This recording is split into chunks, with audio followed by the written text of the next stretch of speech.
TV में मुजाहिद बेलवी आपको खुशामदीद कहता है। और लगता तो यही था कि अब तक या अब से थोड़ी देर बाद या कुछ देर पहले सिंध के 34वें गवर्नर की हैसियत से कामरान टिसोरी हल्फ उठा लेंगे। न जाने क्या सबब है कि उसमें ताख़ीर हो रही है, लेकिन कामरान टिसोरी के साथ एक पूरी तारीख़ मेरे जहन में है। बेगम राना लियाकत अली ख़ान यानी हमारे नवाब दादा लियाकत अली ख़ान, पहले प्राइम मिनिस्टर ऑफ पाकिस्तान की बेगम जो हैं वो हुआ करती थीं गवर्नर। जी हाँ, फिर बेगम राना लियाकत अली ख़ान के बाद वैसे तो 33 के नाम अगर लेना शुरू करूं तो जस्टिस फ़खरुद्दीन इब्राहिम जैसा पाए का जो है जज जो है वो इस गवर्नरी के ओहदे पर बैठा और उसूली तौर पर उन्होंने रिज़ाइन किया। फिर पाकिस्तान तहरीक पाकिस्तान में इंतहाई नुमाया करने वाली हारून फैमिली, जी हाँ, उनके साहिबजादे महमूद हारून भी जो है सिंध के गवर्नर रहे और मुहिद्दीन हैदर साहब भी रहे और मोहम्मद मियां सोमरो फैमिली के बहुत बड़े नाम है, अभी भी MNA हैं, वो भी गवर्नर रहे। हमारे मोहतरम कमल असफार भी गवर्नर रहे। हाँ, अभी एक तस्वीर गुजर गई, भूल गया कि पाकिस्तान के सबसे बड़े हमदर्द, दिलदोज़ हमदर्द, हिजरत के बाद आए हकीम मोहम्मद सईद, जिन्हें शहीद कर दिया गया। और हाँ, जुल्फ़िकार अली भुट्टो के टैलेंटेड कज़न, जी हाँ, जब उन्हें बनाया गया था तो भुट्टो साहब ने कहा था मैं सिंध का गवर्नर अपने टैलेंटेड कज़न सरदार मुमताज़ ख़ान भुट्टो को बना रहा हूँ। ये और बात है कि फिर इख्तलाफ हुए, फिर चले गए वो, लेकिन फिर जो मैंने आपको बताया कि बेगम राना लियाकत अली ख़ान, जस्टिस फ़खरुद्दीन इब्राहिम, महमूद हारून, हाँ, गवर्नर इरशादुल इबाद बहरहाल 10 साल तक रहे और उन्होंने बहरहाल बड़ी बुर्दबारी से सूबे को चलाया और फिर 6 माह तक गवर्नरी की सीट खाली रही। मोहम्मद ज़ुबैर और इमरान इस्माइल के बारे में कहूँगा, दे आर पॉलिटिकल, इनकी जिसे कहते हैं सियासी बुनियादों पर तकर्री हुई थी। करीब से एक मोहतरमा हमारी मरीम नवाज़ से, दूसरे इमरान ख़ान से, इस एतबार से उनको उस पस मंज़र में नहीं देखूँगा जिस पस मंज़र में जस्टिस फ़खरुद्दीन इब्राहिम को, हकीम सईद को, महमूद हारून को, बेगम राना लियाकत अली ख़ान को देखता हूँ। और इस पूरे पस मंज़र में कतई मेरा मकसद ये नहीं कि ठीक है पता नहीं किन की चॉइस है, किसका इंतखाब है।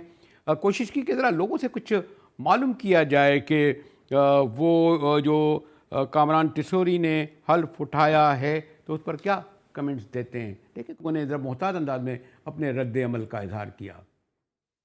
गवर्नर सिंध में किसी पढ़े लिखे को लगाना चाहिए।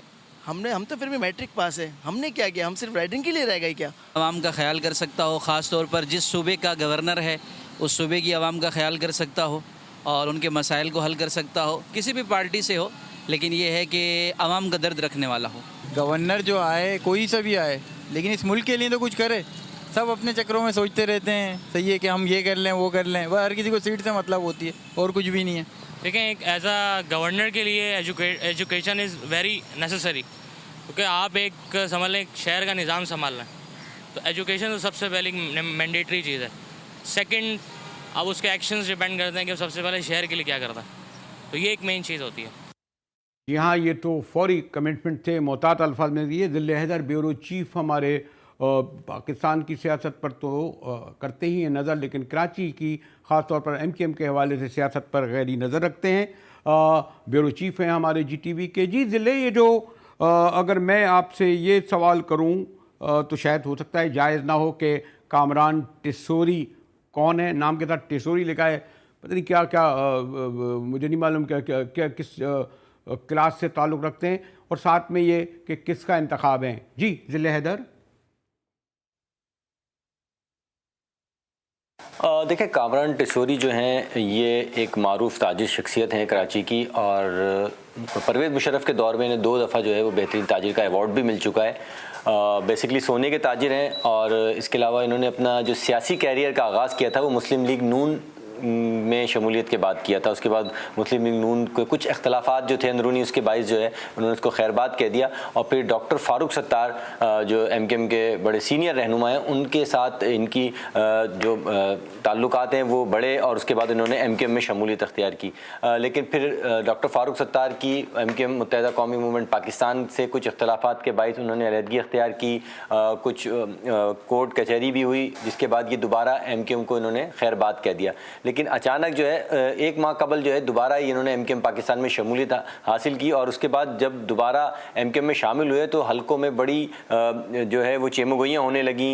लोग कहने लगे कि दोबारा आने की क्या वजूहत हो सकती हैं। तो अब जब कल सदर मुमलिकत ने अनाउंस किया उनकी आमद का और उनका ये ऐलान किया गया कि वो अब नए गवर्नर होंगे, तो उसके बाद जो है लोगों में हैरानगी जो है उसमें मज़ीद इजाफा हो गया। जी चलिए, एक तो 6 माह ये मामला टलता रहा और इब्तदा में ये कहा गया कि MKM ने 5 नाम दिए हैं। पहले तो हमारे शहर की बल्कि मुल्क की एक बड़ी ख़ानदानी पस मंज़र था। जब नसीन जलील का नाम आया तो लोगों ने उस पर साथ किया और उसको यकीनन वो इस लायक थी अपनी खिदमत के सबब, चाहे अल्ताफ़ भाई से कितनी ही करीब क्यों ना हो, कि वो एक बेहतर गवर्नर साबित हो सकती नहीं और शायद बेगम राना लियाकत अली के बाद होती भी। फिर जो नाम आए उनमें बहुत गुमनाम नाम थे। सॉरी टू से फिर कहा गया कि 2 नाम दिए गए। इन 2 नामों में कोई अब्दुल वसीम साहब इस पाए के नहीं हैं, वरना MKM के पास काफ़ी बड़े नाम थे, ख्वाजा एजाज से लेकर मैं क्या नाम गिना सकता हूँ। और फिर बहरहाल फ़ारूक टिसोरी का था। इस एतबार से हम ये कहेंगे कि अगर मुतफ़क़ा तौर पर तो नहीं, लेकिन बहरहाल फ़ारूक टिसोरी जो है MKM के नामज़द करदा ही नाम है। ज़िले हैदर देखें, जब कामरान टिसोरी की दोबारा शमूलियत हुई और दोबारा उन्होंने बहादराबाद पे कदम रखा तो उस वक्त जो अंदरूनी इख्तलाफात थे वो बड़े खुल के सामने आए। कई रहनुमा नाराज़ होकर घर बैठ गए। कई कारकुनों ने जो है वो खुल के अपनी नाराज़गी का इजहार किया अपने रहनुमाओं के साथ। MKM पाकिस्तान जो कि पहले ही कई ग्रुपों में तकसीम है, कामरान टिसोरी की आमद के बाद जो है इसमें मज़ीद जो है वो इजाफा हो गया और जो फासले थे, दूरियाँ थीं, वो मज़ीद बढ़ गई। लेकिन जब ये ऐलान किया गया कल तैनाती का उनका मंजूरी दी गई सदर मुमलिकत की जानिब से, उसके बाद से ये देखा गया है कि MKM के कई बड़े रहनुमा, बड़े नाम जो हैं वो नाराज़ हो गए। कई मुल्क से बाहर चले गए आराम के लिए, कुछ इलाज के लिए, कुछ अपने घर बैठ गए। इसी तरह कई कारकुनान ऐसे हैं जो कि अपने इलाकों की बेस पे, इलाकाई सतह पे जो काम करते थे वो भी अपने घरों को चले गए और नाराज़ होकर बैठे हुए हैं। सर, मैं तो ये भी चाह रहा था कि अगर आप नाम लेते, लेकिन आप मोहतात हैं। मैंने सुना है कि शायद जो बड़े नाम हैं, शायद हमारे उनमें एक मरकज़ी वज़ीर हैं, वो भी मुल्क से बाहर चले गए, एक और नंबर 2 चले गए। लेकिन ज़िले जो बहरहाल जो आपको इल्म है कि आखिरी वक्त में मुआहिदा हुआ था और मुआहिदा इस लेवल पर हुआ था कि ख़ुद हमारे साबिक़ सदर जरदारी साहब, मियाँ शहबाज शरीफ, मौलाना फजल रहमान हॉस्टल पहुँचे थे MNAs, और वहाँ रात गए एक मुआहिदा हुआ जिसमें और बहुत सारे मुतालबात के साथ ये भी था कि गवर्नर MKM का होगा, एडमिनिस्ट्रेटर MKM का होगा, बहुत तो खैर निकात थे। लापता अफराद, हाँ 200 उनको बारियाब किया जाएगा। और आप यकीन आपको याद होगा कि राना सनाउल्लाह भी इसके लिए आए थे, जो फिर एक ये भी सुना टिसोरी साहब 2 बंदों को पकड़ के ले आए, कहते हैं ये लापता थे। तो ये तो एक मायदा तो था ना कि हक़ तो था, इसमें ताख़ीर हुई और अब नाम की जो क़ुरए फ़ाल टिसोरी के नाम खुला। जी देखिए मुझे सब आप ही के प्रोग्राम में ही बात हुई थी जब राना सनाउल्लाह आए थे और आप भी वहाँ पे मौजूद थे उस तकरीब में जब राना सनाउल्लाह बहादराबाद गए और MKM के कई रहनुमाओं से मुलाकात की। तो उस वक्त भी हमने यही खबर आपके प्रोग्राम से ब्रेक की थी कि ये वादा करके गए राना सनाउल्लाह के गवर्नर जो है वो उनका तैनात किया जाएगा और जल्द ही तैनात किया जाएगा। उस हवाले से कई नाम मांगे गए थे, तो ये अंडर द टेबल नाम जो हैं वो दे दिए गए थे। लेकिन उसमें कामरान टिसोरी का नाम था या नहीं था, ये वाज़े तौर पर MKM ने कभी खुल के ये बात नहीं करी है। लेकिन हाँ, उससे कबल जो है नसरीन जलील का नाम आ रहा था, वसीम अहमद का नाम, और कई नाम ऐसे आ रहे थे। आमिर खान का भी कई हलकों में जिक्र था कि आमिर खान भी इस दौड़ में जो है वो शरीक हैं कि गवर्नरशिप मिली जाए। लेकिन कामरान टसोरी की अचानक एमक्यूएम में दोबारा आमद और एकदम जो है वो एक मौजज़ाना तौर पे जो है उनकी तैनाती का अचानक ऐलान कर देना, ये जो है काफ़ी हैरानकुन रहा है, ख़ास तौर पे एमक्यूएम के लिए काफ़ी हैरानकुन रहा है। जहाँ तक आपने नून लीग की बात की, तो नून लीग के ये पहले भी जिम्मेदार रह चुके हैं, अहदेदार रह चुके हैं, कारकुन रह चुके हैं और अपना जो सियासी कैरियर का आगाज़ जो है वो नून लीग के प्लेटफॉर्म से ही किया था। तो मेरा ख्याल है नून लीग को इतने तहफ़्फ़ुज़ात इन पे नहीं होंगे। अच्छा, पीपल्स पार्टी जो कि कराची में जिसका होल्ड नहीं माना जाता, वो हमेशा कोलिशन लेती है और किसी न किसी को साथ मिलाती है और एमक्यूएम को ही अपने साथ मिलाती है। तो ये क्योंकि एक ताजिर हैं तो इनके ताल्लुकात पीपल्स पार्टी के कई आला अहदेदारों से बहुत अच्छे हैं, सीएम साहब से भी इनके ताल्लुकात बहुत अच्छे हैं। पीपल्स पार्टी के कई रहनुमा जो हैं उनके साथ जो है इनका मेल मिलाप डेली बेसिस पे रहता है। और एमक्यूएम की अगर बात करेंगे तो फारूक सत्तार के बड़े करीबी हैं। अगर मैं आपसे ये कहूँ, इसलिए नहीं कि 12 वो तो अहद चला गया, उस अहद के दौर होते थे, लेकिन आपको इल्म है कि सिंध में जो इस ओहदे पर, ये बड़ा एक ओहदा गो के होता तो रस्मी रस्मी ने, लेकिन इसे सियासी बना दिया गया पॉलिटिकल पार्टीज़ ने, और ये सोचा कि अपने ख़ास बंदे को, बल्कि जो सॉरी टू से जो हर वक्त हाजिर रहता है उनके किचन में, उसको गवर्नरी दे दी जाए। और ये जो, अगर मैं पिछली 2-3 गवर्नरियों कहूँगा, लेकिन इख्तिलाफ के बावजूद चाहे ज़िया-उल हक का दौर हो या भुट्टो साहब का या बाद का, देखें ना कि गवर्नर बेगम राना लियाकत अली ख़ान पाकिस्तान के पहले प्राइम मिनिस्टर की वो रही, महमूद हारून हुसैन, कितना बड़ा हारून ख़ानदान का टीवी वो रहे, कितने बड़े पाए के जज जस्टिस फ़खरुद्दीन इब्राहिम जो है गवर्नर रहे, हकीम मोहम्मद सईद साहब गवर्नर रहे, जनरल जहांदार साहब रहे, और नाम अगर लेना, महाराज डॉक्टर इरशादाबाद ने बड़ा रोल अदा किया है, नहीं क्योंकि 34 गवर्नर रहे, सरदार मुमताज़ अली खां भुट्टो गवर्नर रहे। और करते करते जो मैंने कहा ना कि मोहम्मद ज़ुबैर इसलिए आए कि वो मोहतरमा मरियम बीबी के करीब तरीन माविन समझे जाते थे, और फिर इमरान इस्माइल साहब इसलिए कि शायद उनकी गाड़ी चलाया करते थे कराची में। लेकिन ये जो टसोरी के नाम पर, तो सॉरी टू से मैं कोई कमेंट नहीं करना चाहता, ना मुझे कोई, ना हमें और आपको उनसे कोई ज़ाती इनाद होगा, लेकिन ये ओहदा सिंध का सूबा, सर हिदायतुल्लाह, GM सैयद, नाम गिनते चले, ये किस पाए के लोग इसके बड़े बड़े वो रहे, उसमें ज़िले। जी बिल्कुल, आप वजह फरमा रहे हैं कि देखें कामरान टसोरी इस वक्त जो है वो 34वें गवर्नर सिंध हैं। इससे कबल कमाल असफर का आपने नाम लिया, दीगर अहम शख्सियत, बड़ी शख्सियत और बड़ी सियासी कद व कामत रखने वाली शख्सियत थे जो कि सिंध के गवर्नर बने। उनका एक असर रसूख था सियासी हलकों में भी, और काबिलियत के हवाले से भी, एक्सपीरियंस भी उनका ज़्यादा था। लेकिन अगर उस हवाले से मवाजना करें हम कामरान टसोरी से, तो उनकी सियासी हलकों में इतनी बात नहीं है। उनका कद जो है वो सियासी हलकों में काफ़ी छोटा है। एक छोटी सी जो है जो उनका बैकग्राउंड है सियासी तौर पे अगर मैं कहूँगा, तो वो इतना एक्सपीरियंस नहीं है उनको। हाँ, ताजिर बिरादरी में उनका असर रसूख है, वो अच्छे एक ताजिर समझे जाते हैं, और कई ताजिर, उनको अवार्ड भी मिल चुका है परवेज़ मुशर्रफ के दौर पे, जैसा कि मैंने आपको पहले कहा है कि उनको 2 अवार्ड जो हैं वो बेहतरीन वो मिल चुके हैं। लेकिन सियासी दौड़ में वो किस हद तक कामयाब होते हैं, वो अपने नाराज़ जो उनके साथी हैं एमक्यूएम पाकिस्तान के, उनको मनाने में किस तरह कामयाब होते हैं और कितने कामयाब होते हैं, ये आने वाला वक्त बताएगा। दूसरी बात यह है कि कराची समेत, क्योंकि ये उस पार्टी से बिलोंग करते हैं जो कि कराची को ओन करती है, तो ये कराची में किस हद तक अपना स्टेक काम कर सकते हैं और कितनी इनकी बात और इनका काम जो है वो नज़र आएगा, ये भी देखना है। इसके अलावा सिंध के अभी जो सूरत हाल है, अबतर सूरत हाल है सैलाब के बाद, वहाँ इनका किरदार क्या रहता है, क्योंकि इससे कबल जो है कभी इस तरह की एक्टिविटीज़ में इनको देखा नहीं गया है। अब बीइंग ए गवर्नर इनका किरदार कैसा होता है, ये बेहतरीन खिलाड़ी साबित होते हैं या नहीं होते, क्योंकि इसके अगेंस्ट जो है वो आपको पता है PTI है, जिनका कैप्टन खुद एक खिलाड़ी है और उनकी खिलाड़ियों की एक टीम जो है उसकी मुखालफत का इनको सामना करना पड़ेगा, और ये किस हद तक उसका मुकाबला कर सकते हैं। सबसे पहले तो इन्होंने अपने घर यानी कि एमक्यूएम पाकिस्तान और बहादराबाद और अपने दीगर नाराज़ अरकान जो हैं और जो दोस्त हैं उनको मनाना इनकी अवलीन तरजीह होगी।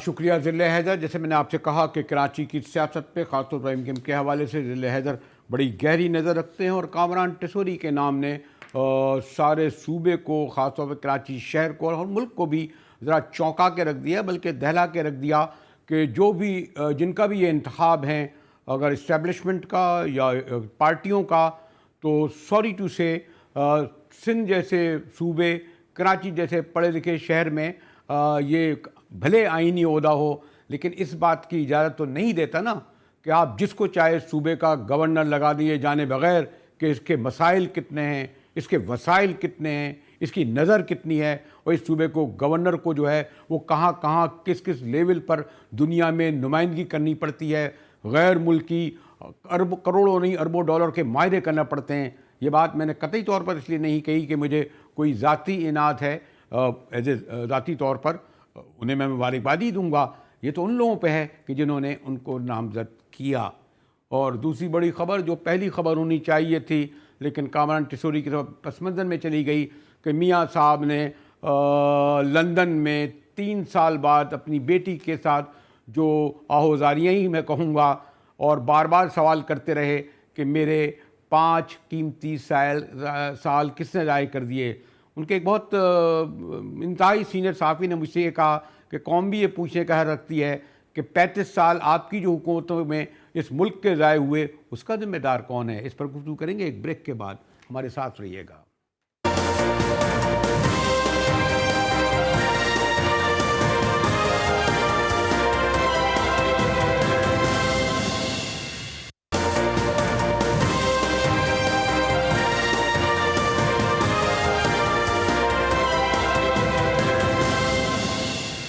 GTV मोबाइल बैलरी आपको खुशामदीद करता है। 24 घंटे से ज़्यादा तो गुजर गए लेकिन मियाँ साहब ने जो आहोजारियाँ लंदन में की उसकी बाज़गश्त अब तक सुनाई दे रही है। मरीम बीवी पासपोर्ट मिलने के बाद लंदन पहुँची। लंदन पहुँचकर मियाँ साहब के साथ गालिबन 3 साल कहते हैं कौमेज मुश्तरक प्रेस कॉन्फ्रेंस की। और एक ख़ास बात यह भी है कि इसके बावजूद कि मियाँ नवाज़ शरीफ पर पैमरा के तहत मैं दोबारा दोहराऊँगा पाबंदी है, लेकिन उनकी पूरी प्रेस कॉन्फ्रेंस को लाइव दिखाया गया। और जो मियाँ साहब ने बहुत ही जो तवातुर से बड़ी आज़ुर्दगी से ये कहा मेरे 5 कीमती साल ज़ाय हो गए ज़िंदगी के, इनका जवाब कौन देगा। फिर बाकी भी वो जजेस को उनको लताड़ते रहे। हमारे साथ मोहतरम ज़फ़र हिलाली साहब हैं, सीनियर सिफारतकार। अब तो खैर जहाँ मैं बैठता हूँ ज़्यादा बैठकर अच्छी गुफ्तगू फरमाते हैं, यानी सीनियर एंकर्स भी हैं तईज़ा निकाल। जी हिलाली साहब, और तो हिलाली हमारे मियाँ साहब ने बड़ी दुख से, दर्दमंदी से, आज़ुर्दगी से, बल्कि आहोजारियों से ये कहा, लेकिन बात ये था कि मेरी ज़िंदगी के 5 कीमती साल ज़ाय हो गए। ये फरमा रहे थे मियाँ साहब अपने साहबजादी के साथ बैठकर। हिलाली साहब जी हाँ, मगर उनको ये भी थोड़ा सोचना था कि इस मुल्क का उन्होंने 30 साल जाया किया है, हराम किया है। इनकी एडमिनिस्ट्रेशन, मैनेजमेंट और जिस तरीके से इन्होंने इकॉनमी के साथ 10 दफ़े, पता नहीं 13 दफ़े तो हम गए IMF को, पता नहीं कितने दफ़े इनके सुपरविजन के, जब इकॉनमी ये सुपरवाइज कर रहे थे। तो देखिए ये 5 साल इनको याद होता है, मुझे तो 30-35 साल याद होते हैं। और मैं कहता हूँ क्या बदबख्त मुल्क है ये, क्या अफसोस कहना पड़ता है। तो इनके हाथ में और PPP के हाथ में क्या ये मुल्क ने बर्दाश्त किया। अस्तगफुर। लेकिन एक और भी है कि ये जो मियाँ साहब जो ये कह रहे हैं, यानी मेरा ख्याल में अगर मैं गलत नहीं हूँ तो ये इक़्तिदार थे तो उस वक्त हुए जब खुद उनकी हुकूमत थी, या जिस केस में उनको पनामा के या कामा के जिस केस में भी इनको सज़ा हुई और जेल भेजा गया, उस वक्त तो इमरान खान नहीं थे। लेकिन मैं देखा उनका गुस्सा इमरान खान पर है। फिर कुछ जजेस को भी कहा कि उनको हिसाब किताब देना पड़ेगा इसका। अब तो उनकी 6 माह हो गए उनकी हुकूमत है, तो आते क्यों नहीं है? देखिए अगर कोई इस मुल्क में लाडला रहा है ना तो वो मियाँ साहब रहे हैं। मैं कहता हूँ जरदारी साहब नहीं रहे। अच्छा, बीबी नहीं रही है। बीबी तो खैर, मैं तो कहता हूँ जितना ये लाडलापन इनको दिखाया गया है, और उन्हीं वही लोगों से जो इनको इन्होंने पब्लिक मीटिंग में गालियां दे रहे थे एक जमाने में, अब तो फिर दोस्ती हो गई। मैं यकीन नहीं कर सकता हूँ जो आपने पहले बात की थी कि पेमरा कहता है किसी भगोड़े को प्रेस कॉन्फ्रेंस देने और प्रोजेक्ट करना पूरे पाकिस्तान में, दैट्स नॉट अलाउड, वो इजाजत नहीं है। पेमरा के रूल्स कहते हैं, मगर फिर भी ये कह रहे हैं। तो ये अगर लाडलापन नहीं है तो क्या है भाई? कमाल है, मैं कहता हूँ कमाल है। हम लोग हर लफ्ज चुन चुन के बात करना पड़ता है, इसलिए हम डरते हैं कि भाई वो पेमरा के इसमें ना आ जाएं।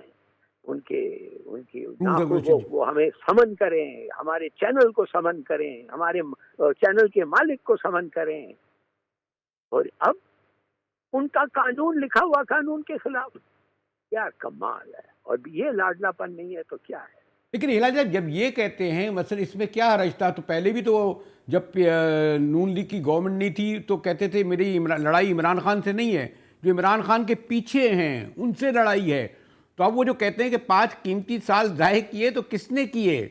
वो जजों ने जिन्होंने ये फैसले दिए, और उन्होंने ये कहा भी उन जजों को कि उन जजों को हिसाब देना पड़ेगा जिन्होंने मुझे सज़ा दी। लेकिन इसके अलावा क्या वो जो उनके लोग हैं जो जिन्होंने इनको पाबंदी इन पे सारी ज़िंदगी के लिए नाअहल करार दिया, टेलीविज़न पे नाअहल करार दिया, वो सब तो इमरान खान नहीं था। नहीं, आपने बड़ा अच्छा सवाल है, बहुत अच्छा सवाल है। ये कॉन्ट्रडिक्शन तो है, मगर उनसे मैं ये पूछना चाहता हूँ कि क्या जज बहरे हैं? क्या उन्होंने एक्सप्लेनेशन दे दिया है कि उनके पास एवन फील्ड के पैसे किधर से आए और कैसे आए? दे दिया एक्सप्लेनेशन कि जज साहबों ने सुना नहीं है कि उन्होंने कहा है कि कोई रीजनेबल एक्सप्लेनेशन, क्रेडिबल एक्सप्लेनेशन आया ही नहीं है, इसलिए उन्होंने कहा हम नहीं मानते कि आप कि ये जायज तरीके से आया हुआ है। और फिर वो खत और फिर कत्तर और ये और वो, आज तक वो बैठे हुए हैं उस घर में, किसी को नहीं पता वो किसका घर है, कोई प्रूफ नहीं है। और उसके बाद हाँ बिल्कुल, तो इसके माने कि जो इनके जो ये कह रहे हैं इमरान खान के साथ में हमारी नहीं, उसके पीछे जो लड़ाई है उनसे, तो फिर इसका मतलब ये है कि अब तो उनसे लड़ाई नहीं है, अब उनसे लड़ाई खत्म हो गई है, अब इमरान खान के साथ लड़ाई हो गई। तो ये भी अप टू डेट अगर ये हमें बता दें तो हमें पता चलेगा कि इस वक्त इनका दुश्मन कौन है। एक और बात है हिलाली साहब, आपको याद होगा, मैं भी एक तालिब इल्म हूँ, कि जब मोहतरमा बेनज़ीर भुट्टो 2002 के इलेक्शन में नहीं आई और फिर क्या हुआ, और उस वक्त जब 2007 में वो आने का 2008 में प्लान बना रही थी, सब लोगों ने उनको ये कहा था कि जी आपकी ज़िंदगी को ख़तरा है। बल्कि मुझे तो याद है कि आपकी मौजूदगी में गालिबन करज़ई ने ये कहा था कि आप जलसे में ना जाएं। उसके बावजूद उन्हें पता था कि अगर 2008 में अगर मैं पाकिस्तान वापस नहीं आई तो मेरी सियासी मौत हो जाएगी, पॉलिटिकल डेथ हो जाएगी। तो मियाँ साहब 6 माह हो गए हैं, हुकूमत उनकी, पासपोर्ट उनका, तो वो आ क्यों नहीं रहे? किस खौफ से नहीं आ रहे? माशाल्लाह कोई, मैं नहीं समझता कि जहांदीदा आदमी है और बड़े देखिए सुर्ख कपड़े पहने हुए, चेहरा भी माशाल्लाह बड़ा फरोग मैसेज जिसे कहते हैं मुअत्तर हुआ है, तो वापस क्यों नहीं आ रहे? जी बिल्कुल, ये भी एक और बड़ा अच्छा आपका सवाल है और उसका जवाब भी वेरी अपेरेंट, एकदम आंखों के सामने उसका जवाब है कि शायद ये बीमार है ही नहीं, बन चुके बीमार, अब जरूरत नहीं है बीमार रहना, तो क्यों जाए डॉक्टर के पास खामखा अगर बीमार नहीं है। हाँ, और सही बात आप कह रहे हैं, क्यों नहीं आए वापस? वो ठहर रहे हैं, सुना है पंजाब गवर्नमेंट का कुछ ये कर रहे हैं, बंदोबस्त कर रहे हैं कि फिर वो आएंगे। कहीं ऐसा तो नहीं खुद उनके भाई और उनकी पार्टी का हिस्सा नहीं चाहता कि वो आए, ये रुकावट है?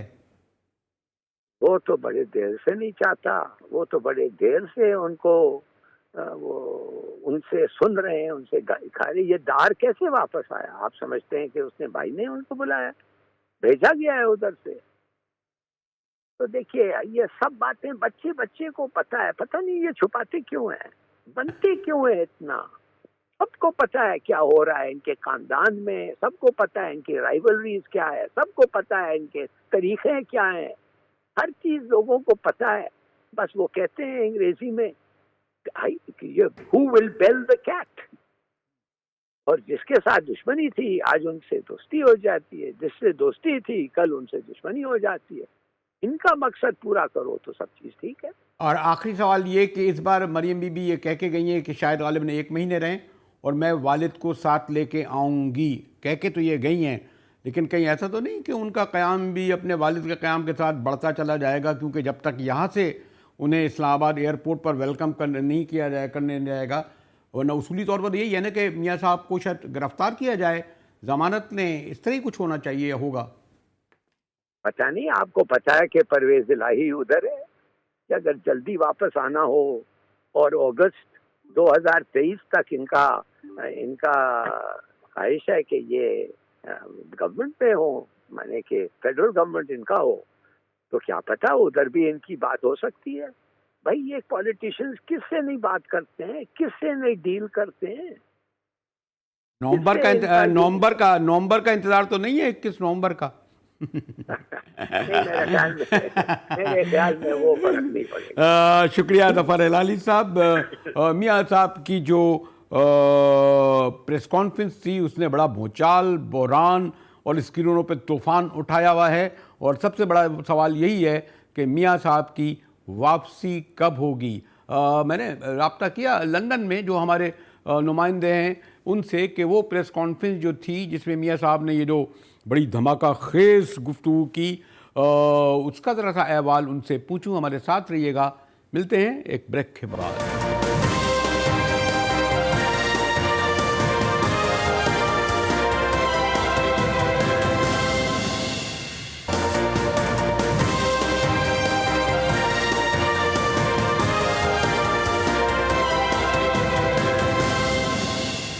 टीवी में मुजाहिर वली आपको खुशामदीद कहता है, और लंदन में मियाँ नवाज शरीफ की प्रेस कॉन्फ्रेंस को कोई 24 घंटे से भी ज़्यादा हो गए हैं, लेकिन उसकी बाज़ गश्त स्क्रीनों पर और पार्टियों के इजलासों में, जलसों में, रैलियों में और ख़ुद नून लीग के अंदर सुनाई दे रही है।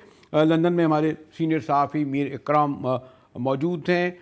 जी मीर इकराम, आपका शुक्रिया। ये बताइए, तो खैर अच्छा खासा अब तो गालिबन सर्द मौसम शुरू हो गया है। ये जो लंदन में मियाँ साहब की जो प्रेस कॉन्फ्रेंस हुई, उनकी बेटी साथ थी और ख़ासी तवील प्रेस कॉन्फ्रेंस थी, तो इसमें क्या यानी जो नुमाइंदा जो सीनियर सहाफ़ी थे मौजूद, या बताइएगा तफसील, या सिलेक्टिव सहाफ़ी थे मीर इकराम?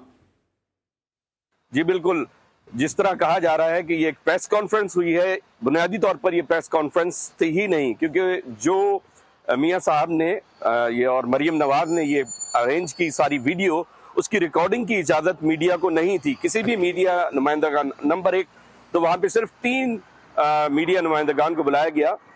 तमाम मीडिया, जितना भी मीडिया इस वक्त बरतानिया में मौजूद है, वो नुमाइंदगान वहाँ मौजूद नहीं थे। सिर्फ 3 मनपसंद मीडिया के नुमाइंदगान वहाँ मौजूद थे, और उनको भी वीडियो रिकॉर्डिंग की इजाज़त नहीं दी गई थी। जो सबसे अहम बात है, मीडिया को रिकॉर्डिंग की इजाज़त नहीं थी।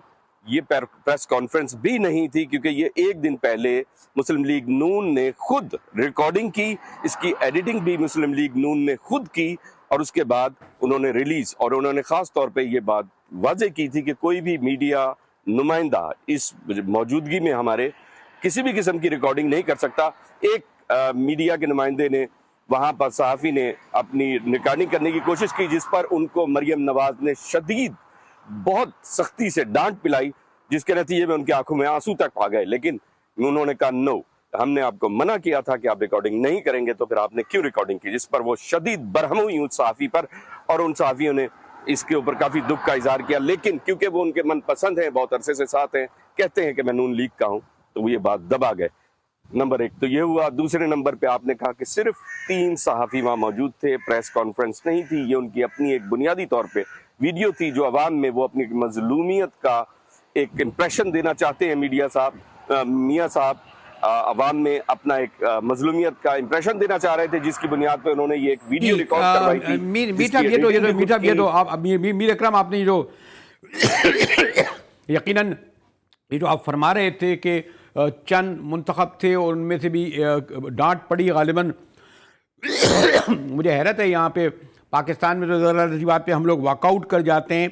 जो दावेदार हैं अगर सीनियर सहाफ़ी होने के, और उस कॉन्फ्रेंस में उन्होंने इस तरह रिकॉर्डिंग कराई, तो वो जो उस सहाफ़त के उसूल के किस हद तक ये पासदारी करती है, मैं इसमें तफसील में नहीं जाऊँगा। लेकिन आपको क्या अंदाज़ा है कि मरियम बीबी तो ये तासुर दे के गई हैं कि मियाँ साहब वापस आ जाएंगे, पासपोर्ट आ चुके हैं, हुकूमत उनकी है, मरियम बीबी का पासपोर्ट है, तो कुछ इस हवाले से आप तक बात पहुँची मीर इकराम? जी बिल्कुल, जिस तरह आपने कहा कि मियाँ साहब की वापसी का कोई इम्कान, देखिए मरियम नवाज यहाँ तशरीफ़ लाई हैं और वो मुख्तलिफ लोगों से मीटिंग्स भी कर रही हैं। बुनियादी तौर पे उनका सारा फोकस इस वक्त मरियम नवाज का मीडिया सेल कायम करना और फिर वीडियोस को लीक्स करना और इस तरह की एक्टिविटीज़ में वो ज़्यादा इन्वॉल्व है, क्योंकि वो इस वक्त उनके जो मनपसंद चंद एक सहाफ़ी हैं उनके ही हद तक महदूद रहते हुए सारी प्लानिंग्स हो रही हैं। चंद एक पाकिस्तान से आए हुए MNA MPs हैं जिनसे मुलाकात हुई उनकी, लेकिन इस वक्त उन्होंने जो दफ्तर संभाल लिया हसन नवाज का, वहाँ बैठकर ज़्यादातर पाकिस्तान में जो अफवाहें कैसे उड़ानी है इस पर ज़्यादा फोकस किया जा रहा है। और साफ़ियों से जो उनके अपने करीबी हैं उनसे मशवरे के बाद ये सिलसिला जारी है। लेकिन जहाँ तक ताल्लुक है प्रेस कॉन्फ्रेंस का, प्रेस कॉन्फ्रेंस नहीं की गई। सिर्फ 3 सहाफ़ियों को बुलाया गया जिनको रिकॉर्डिंग की इजाज़त नहीं थी, जिनको सवाल जो बुनियादी तौर पे वो सवाल के जिससे उनकी मजलूमियत जाहिर हो और उन्हीं की मनपसंद, उन्हीं के यानी कि जो जिससे उनका मन खुश हो जाए वही। इस बात पर फिर जोर दे के कह रहे थे कि ये जो प्रेस कॉन्फ्रेंस थी इसमें सिर्फ 3 सहाफ़ी थे। चलें आपकी बात मान लेते हैं, और वो भी रिकॉर्डिंग हुई थी, प्री रिकॉर्डिंग हुई थी जो रिलीज नून लीग ने की। और चलें अब अगर उनकी पार्टी का और उनकी क़यादत का ये फैसला है, हम क्यों कन्फर्ट करें। बुनियादी तौर पर अगर ये जैसे प्रेस कॉन्फ्रेंस में कहते हैं जो लोग गए, और ये भी हो सकता है कुछ लोग नहीं जी उनको क्योंकि नहीं बुलाया गया इसलिए नाराज़गी का इजहार कर रहे थे। इसी के साथ ही GTV से मुजाहिद वेलवी को इजाज़त दीजिए।